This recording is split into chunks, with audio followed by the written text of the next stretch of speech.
Hello friends मैं আজি বনাম বাহৰ গাজৰ লগত গাহৰি মাংস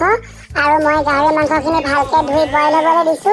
আৰু লগতে দি দিছো দুটা বিলাহী আৰু শুকান জলকীয়া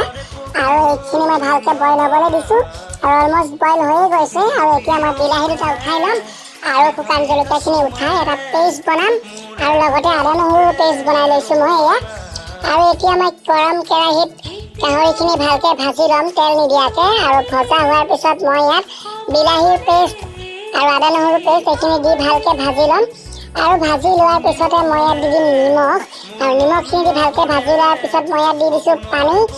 আৰু পানীখিনি দিয়াৰ পিছত মই ইয়াত দি দিম বাঁহৰ গাজ আৰু বাঁহৰ গাজখিনি দিয়াৰ পিছত মই এইখিনি ভালকৈ বইল হ'বলৈ দিছোঁ আৰু বইল হৈছেহি আমাৰ মাংসখিনি অলমোষ্ট আৰু বইল হোৱাৰ পিছতে আমাৰ গাহৰি মাংস ৰেডি হৈ গৈছে অলমোষ্ট এতিয়া মই এইখিনি ভাতৰ লগত সজাম আৰু আপোনালোকে ভিডিঅ'টো চাই লাইক কৰিব দেই।